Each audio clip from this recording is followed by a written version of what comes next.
From AAA to indie, there are over 30 games that use amiibo on the Switch. Unfortunately, it's been kind of hard to find a complete list, so today, NintendoBlackCrisis and I are going to fix that. Let's get started. The Legend of Zelda Breath of the Wild. Being a Wii U port gives some games a lot of functionality that's not seen later on. Breath of the Wild lucks out in this regard and gets a ton of compatibility. Lots of exclusive costumes, and the best cross-game functionality of any amiibo with the use of Wolf Link.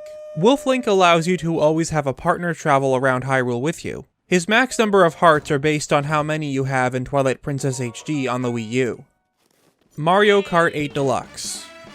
With the exception of the Inkling, all of these are costumes directly from the Wii U version. They cannot be unlocked any other way, meaning that some of these were hard to obtain at launch if you didn't already own an amiibo from that series. They are an awesome twist on the regular Mii outfits, and give some love to some of Nintendo's more niche series like Pikmin. Splatoon 2. Every Splatoon amiibo has functionality with this game, even the recolored 3-pack that released a year after the original Splatoon. That being said, the recolors share their items with the originals, so you only need one version of each amiibo in order to get their 3 pieces of gear and music.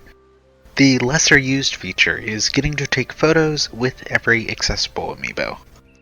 Azure Striker Gunvolt Striker Pack. Nintendo Japan claims this port of Yacht Club Games' 3DS game has functionality with Shovel Knight. I don't remember anything about this, but who am I to go against their official site? Anyways, based on the 3DS version, it should let you fight with Shovel Knight. Pokken Tournament DX. Despite being the deluxe edition, you do have to use amiibo to unlock certain titles and customization.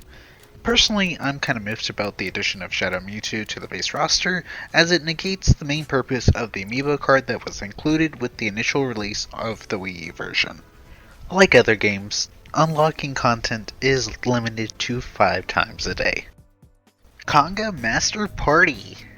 So Nintendo America and Japan both skipped on mentioning this game has amiibo functionality. It's costumes. Thank you Nintendo Europe for your input into this video. Fire Emblem Warriors! A few weeks before Super Mario Odyssey, Nintendo released this crossover of Fire Emblem and Dynasty Warriors alongside Chrom and Tiki amiibo. You can unlock Tiki's Tear and Chrom's Training Sword the first time you tap these amiibo. Afterwards, they work like every other amiibo and just give you weapons or items. By tapping in a specific Fire Emblem amiibo, you can hear their voices as they give you an item. I'd expect nothing less. Super Mario Odyssey! This game had 4 amiibo released for it, the Wedding Super Mario amiibo, and then a box of cereal. I'm not joking, it's straight with the rest of my collection. While some amiibo will unlock their associated costumes super early, the wedding versions of the main cast have much cooler features. Mario makes you invincible for some time, Peach gives you 3 extra hit points, and Bowser displays the location of that area's coins. Since it said that on the official site, that was probably the intent, but any version of those 3 will do. Oh, the Cereal amiibo has a unique name when you tap it, but that's pretty much the extent of its functionality. I will give some props to the game for knowing what amiibo you use though. Mario and Rabbids Kingdom Battle. A weird crossover like this has to have some weird amiibo unlocks, right? And it does. Tapping any version of Mario, Luigi, Peach, and Yoshi will unlock a special gun. Since you can get them pretty quickly after the start of the game, they don't have a ton of power. Skyrim. Since this is a major port, Nintendo gave some special content by allowing Link's Breath of the Wild tunic and Hylian shield to be unlocked through amiibo. You can also tap whatever amiibo you want and get dressed to help you with your journey. Resident Evil Revelations 1 and 2. Like a lot of Capcom games, these allow beneficial perks but nothing really of substance. Bayonetta 2. In Bayo 2, you can tap any amiibo and unlock regular items that you can collect in levels. Cool. However, if you want costumes, you can tap in any of the following: Fox, and any version of Link, Peach, Daisy, and Samus. These can be modified by tapping in the Bayonetta Player 2 amiibo. Both Bayonetta and Bayonetta P2 will unlock costumes for their version of Super Mirror. For those of you that haven't played, the Super Mirror is a costume wheel that unlocks after beating the game on at least normal difficulty, with some costumes being unlocked on higher difficulties. Kirby Star Allies. Not too surprisingly, HAL Laboratories' first Kirby game on Switch used the various Kirby series amiibo and Kirby from Box Boy to unlock extra puzzle pieces to help with completing the game. Since I know this will be questioned, yes, HAL developed the Box Boy series and gave it an amiibo exclusive to Japan. Unlike a lot of other games, there's not really anything for amiibo to unlock otherwise. Little Nightmares Definitive Edition. I don't know much about this game, but I do know that tapping the Pac-Man amiibo gives you a mask to run around in. Nintendo Japan doesn't even mark this as an amiibo game, and that is probably because it released the same day as Hyrule Warriors Definitive Edition.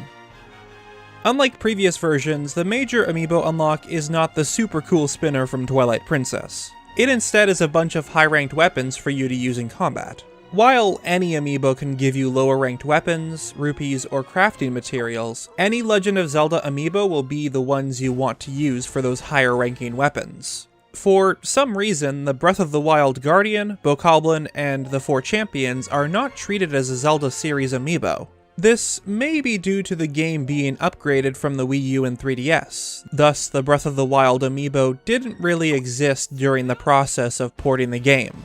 For those of you unaware, the way amiibo data works is that they are specified as one amiibo. Say Link by some of their code, and then their specific model, like Majora's Mask, is later. So a game can rely on which character, even if they have no unique functionality. On that note, here is a series that loves not locking content behind one version of an amiibo. Mega Man Legacy Collection 1 and 2. If you have a Mega Man amiibo, it will unlock you some challenges. If you played on any of the higher difficulty Mario Maker levels, then congrats, you have played essentially the same thing. This was such a small blip that there's basically nothing about this online. I didn't even bother with these since they'd already used the gold Mega Man amiibo as a gimmick for the 3DS version of the Legacy Collection, so I'm not too surprised it's hard to find info on this specific functionality. Captain Toad Treasure Tracker. This is a strange one. In the original Captain Toad, you'd have to use the Toad amiibo for the hide-and-seek minigame. That's in the base game now, so instead Toad gives you invincibility. Tapping any of the Super Mario Odyssey amiibo will unlock the stages based on their game. Another one-time use functionality. And you can tap other amiibo to receive extra lives. This game is less than 20 hours to 100% complete, so the functionality isn't really viable unless you just really want to stock up on lives before trying the 50-floor dungeon. Mega Man 11. In the summer of 2018, GameStop announced they had 2 exclusives, Solaire, who I will get to in a moment, and Mega Man with his new model who was bundled with Mega Man 11 for $60. The game was $30. I'm still not happy about this. At least if he had done something cool, it might have made up for the price. But he acts just like the Smash and Gold Mega Man amiibo, where he gives you a 1-up or an energy tank, things you can get by playing the game. Super Mario Party. Do you like stickers? That's what the Mario series amiibo unlock in this game. You can also get some points, I guess. I don't have anything else to say about this functionality, so moving on. Dark Souls Remastered. For how hard this amiibo was to pre-order, not purchase, just pre-order, it doesn't do a whole lot. You can tap it at any time to praise the sun, which you can eventually unlock the ability to, so it definitely exists for the collectors like me. It's certainly a nice looking figure, it's just got super limited functionality. Diablo 3. This game released a month prior to GameStop's third exclusive amiibo of 2018. It's been almost 2 years and I'm still not sure why they didn't just release the game and Loot Goblin side by side. It was the only exclusive from that year to get restocks though, so it isn't quite as hard to obtain as the other two. By using the amiibo portal, the Loot Goblin amiibo allows you to teleport to the vault once a day. Super Smash Bros. Ultimate. After Smash 4's success with amiibo, Nintendo decided they'd not only double down on being able to train them, but also almost every single amiibo figure can unlock their related spirit.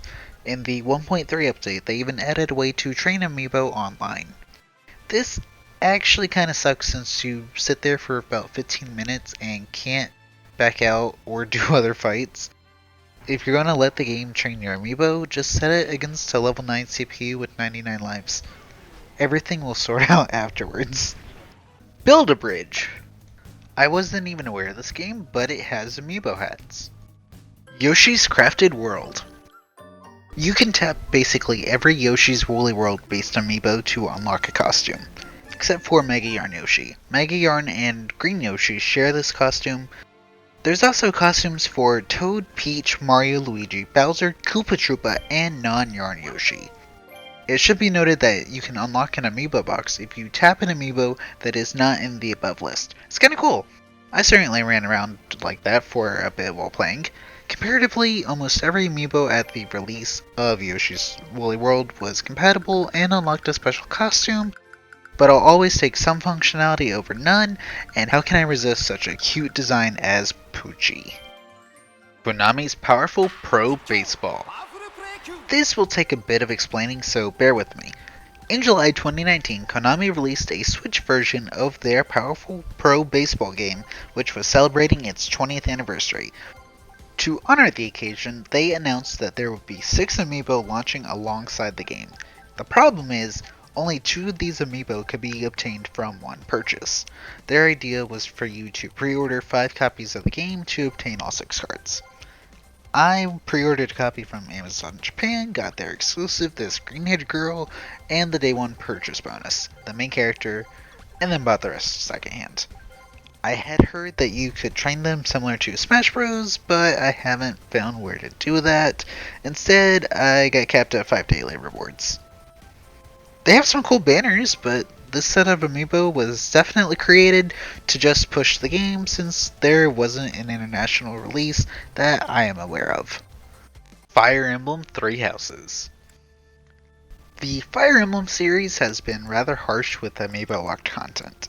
In any of the Fates games, you could have the available Fire Emblem amiibo join your army, and Shadows of Valentia, you could have one battle versions join your army with the Almond Celica amiibo unlocking special dungeons. As for Three Houses, there are 11 songs to be unlocked by tapping every Fire Emblem amiibo. Since the game's launch, Chrom has had a Smash Bros version released, but every other song is locked behind amiibo that are significantly harder to get if you don't already have them. Super Kirby Clash. You know how HAL Laboratory likes to use the same engine so they can have multiple Kirby games out on one system? Well, that's what they did here, and since they already had amiibo functionality built into the engine, there are boosts for using them, and this is definitely not a mobile game. It's nothing major, but it's weird seeing a free-to-play game have anything be unlocked with physical items. The Legend of Zelda: Link's Awakening. This was another 2019 release that got its own amiibo. This unlocks Shadow Link for you to use in your custom dungeon. You can also tap any other Legend of Zelda figure and get 5 other rooms. These are the Great Fairy, the Moblin Chief, the Ball and Chain Trooper, the Winged Item, and the Armos Knight's Chambers. Shovel Knight Treasure Trove. Finally, a third-party company that makes the locked content worthwhile. While the available solo games work the same way with amiibo as they do in this collection, there's no real advantage to getting any of these solos over this collection. While it varies from game to game, you can unlock exclusive armor sets, a fairy companion, and new challenges. Gold Shovel Knight works the exact same as the regular Shovel Knight amiibo, so you don't have to go searching for all 5 to unlock all the content. Animal Crossing New Horizons. As of the recording of this video, New Horizons is the last Switch game with amiibo functionality. And it wouldn't be a bad note to end on. Using one of nearly 400 villager amiibo cards, you can tap in your 10 favorites from the older games and have them move into your town. Unfortunately, not every old villager has an amiibo card, so what you can do instead is go to Harv's Island and tap any of the 461 Animal Crossing amiibo cards, or the 16 Animal Crossing figures, or Smash Bros. Villager amiibo, and have most of them show up for pictures. As of right now, the Sanrio crossover villagers, Smash Villager, and any other character that doesn't currently have a model in the game will not show up on Harv's Island. However, you will still be able to unlock their posters for tapping them into the game. It should be noted that the Sanrio posters don't have their villagers on them, but rather the special art from cards that came with the amiibo. Even I'm surprised by the amount of amiibo functionality on the Switch, but it is definitely diminished from the glory days on the Wii U. For good reason though, some of these amiibo are hard or impossible to get without paying a boatload of money. And really, there's only a few games on the Switch that you need the amiibo more than once to unlock your items. It's highly likely, since less first-party games are using them, and especially since less amiibo are released per year, that Ultimate's DLC will be the last amiibo we get, and then they'll be completely phased out with the Switch's successor. And absolutely huge thanks to Will for helping voice this video. If for some reason you haven't heard of Nintendo Black Crisis, there should be a link on the screen to his channel, and there for sure will be one in the description. Definitely go check him out, he does some awesome Zelda theories almost every week. If you're still here, feel free to like, comment, subscribe, or just share the video. Thanks so much for watching.